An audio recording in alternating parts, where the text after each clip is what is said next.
Lectura del Quijote. Capítulo primero. Interpretación en lengua de signos.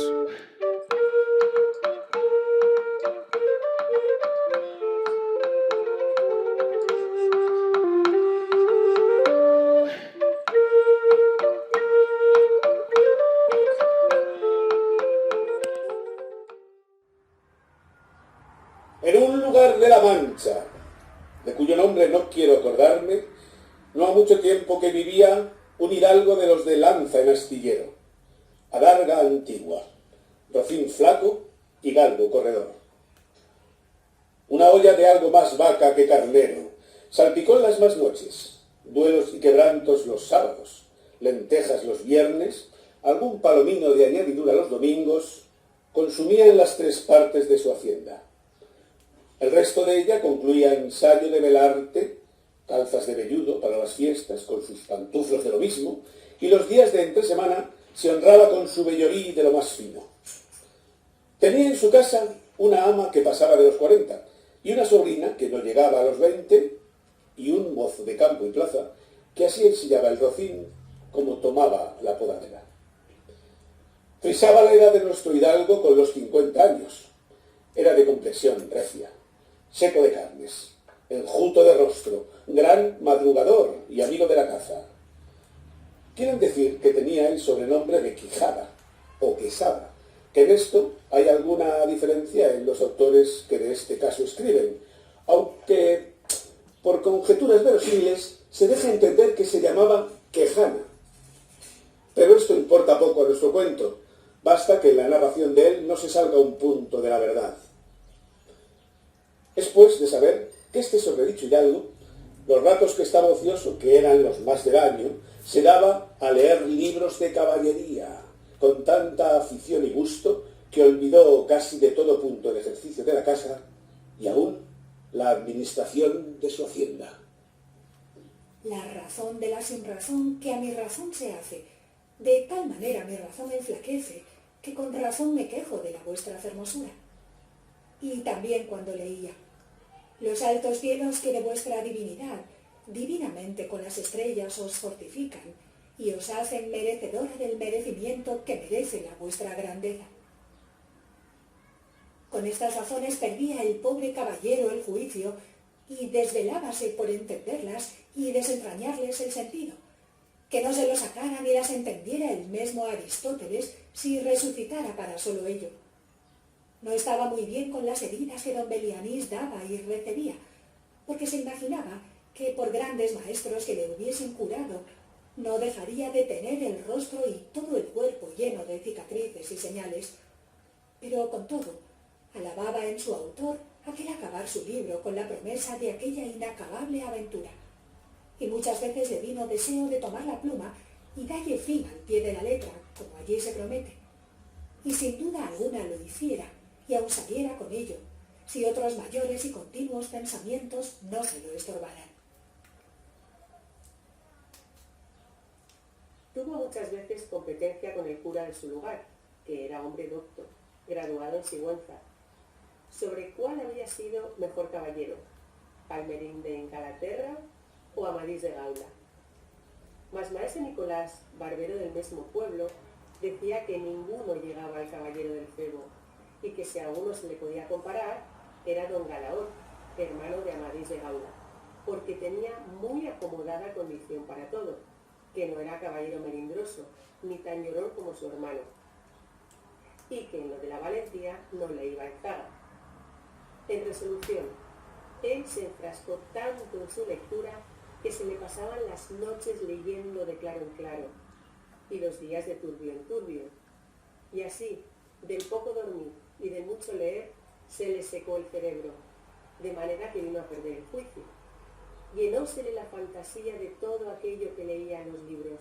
así de encantamentos como de pendencias, batallas, desafíos, heridas, requiebros, amores, tormentas y disparates imposibles. Y asentósele de tal modo en la imaginación que era verdad toda aquella máquina de aquellas sonadas, soñadas invenciones que leía, que para él no había otra historia más cierta en el mundo. Decía él que el Cid Ruy Díaz había sido muy buen caballero que ver con el caballero de la ardiente espada, que de solo un revés había partido por medio 2 fieros y descomunales gigantes. Mejor estaba con Bernardo del Carpio, porque en Roncesvalles había muerto a Roldán el Encantado, valiéndose de la industria de Hércules, cuando ahogó a Anteo, el hijo de la tierra, entre los brazos. Decía mucho bien del gigante Morgante, porque con ser de aquella generación gigantea que todos son soberbios y descomedidos, él solo era afable y bien criado. Pero sobre todo estaba bien con Reinaldos de Montalbán, y más cuando le veía salir de su castillo y robar cuantos topaba, y cuando en Allende robó aquel ídolo de Mahoma, que era todo de oro según dice su historia, diera a él por dar una mano de coces al traidor de Galalón, al alma que tenía y aun a su sobrina de añadidura. En efecto, rematado ya su juicio, vino a dar en el más extraño pensamiento que jamás dio loco en el mundo, y fue que le pareció convenible y necesario, así para el aumento de su honra como para el servicio de su república, hacerse caballero andante, y irse por todo el mundo con sus armas y caballo, a buscar las aventuras y a ejercitarse en todo aquello que él había leído que los caballeros andantes ejercitaban, deshaciendo todo género de agravio y poniéndose en ocasiones y peligros donde acabándolos cobrase eterno nombre y fama. Imaginábase el pobre ya coronado por el valor de su brazo, por lo menos del imperio de Trapisonda, y así, con estos tan agradables pensamientos, llevado del extraño gusto que en ellos sentía, se dio priesa a poner en efecto lo que deseaba. Y lo primero que hizo fue limpiar unas armas que habían sido de sus bisabuelos, que, tomadas de orín y llenas de moho, luengos siglos había que estaban puestas y olvidadas en un rincón. Limpiólas y aderezólas lo mejor que pudo, pero vio que tenían una gran falta, y era que no tenían celada de encaje, sino morrión simple. Mas a esto suplió su industria, porque de cartones hizo un modo de media celada que, encajada en el morrión, hacía una apariencia de celada entera. Es verdad que para probar si era fuerte y podía estar al riesgo de una cuchillada, sacó su espada y le dio 2 golpes. Y con el primero y en un punto deshizo lo que había hecho en una semana. Y no dejó de parecerle mal la facilidad con que la había hecho pedazos. Y por asegurarse de este peligro, la tornó a hacer de nuevo,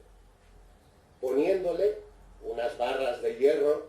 por de dentro, de tal manera que él quedó satisfecho de su fortaleza y, sin querer hacer nueva experiencia de ella, la diputó y tuvo por celada finísima de encaje. Fue luego a ver a su rocín, y aunque tenía más cuartos que un real y más tachas que el caballo de Gonela, que tuntum pelis et osa fuit, le pareció que ni el bucéfalo de Alejandro ni Babieca el del Cid. 4 días se le pasaron en imaginar qué nombre le pondría, porque según se decía él a sí mismo, no era razón que caballo de caballero tan famoso y tan bueno él por sí estuviese sin nombre conocido. Y en sí procuraba acomodársele de manera que declarase quién había sido antes que fuese de caballero andante y lo que era entonces, pues estaba muy puesto en razón que, mudando su señor estado, mudase él también el nombre y le cobrase famoso y de estruendo como convenía a la nueva orden y al nuevo ejercicio que ya profesaba. Y así, después de muchos nombres que formó, borró y quitó, añadió, deshizo y tornó a hacer en su memoria e imaginación, al fin le vino a llamar Rocinante, nombre a su parecer alto, sonoro y significativo de lo que había sido cuando fue Rocín, antes de lo que ahora era, que era antes y primero de todos los rocines del mundo. Puesto nombre y tan a su gusto a su caballo, quiso ponérsele a sí mismo. Y en este pensamiento duró otros 8 días, y al cabo se vino a llamar Don Quijote,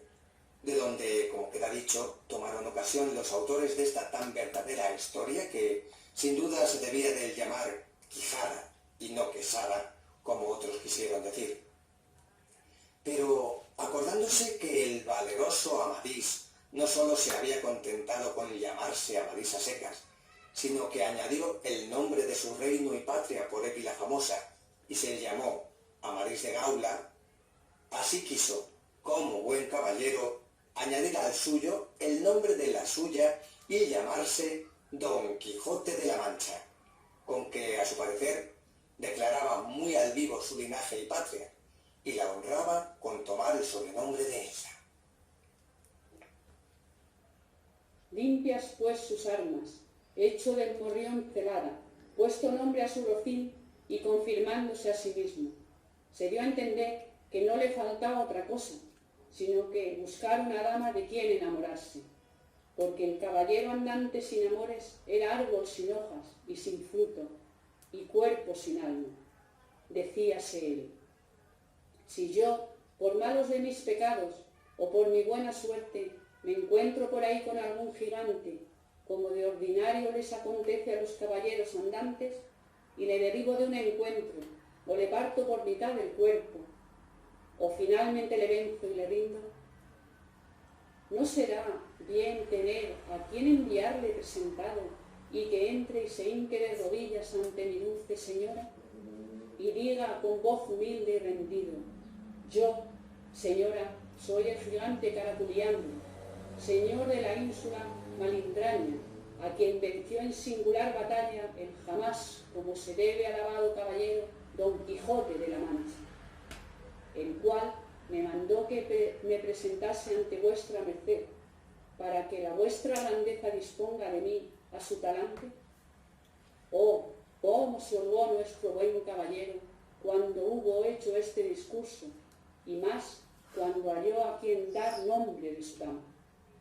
Y fue a lo que se cree que en un lugar cerca del suyo había una moza labradora de muy buen parecer, de quien en un tiempo anduvo enamorado, aunque según se entiende ella jamás lo supo, y le dio carta de ello. Llamábase Aldonza Lorenzo, y hasta le pareció ser bien darle título de señora de sus pensamientos, y buscándole nombre que no les dijese mucho del suyo, y que tirase y se encaminase al de princesa y gran señora, vino a llamarla Dulcinea del Toboso, porque era del Toboso. Nombre a su parecer músico y peregrino y significativo, como todos los demás que a él y a sus cosas había puesto. Hechas pues estas prevenciones, no quiso guardar más tiempo a poner en efecto su Tatira Teatro agradece el derroche de entusiasmo y de buen hacer de la intérprete Ariana Hidalgo Villasante, que con su tesón, arte y gracia ha dado vida a la ilustre obra de Don Quijote de la Mancha, del genial Don Miguel de Cervantes.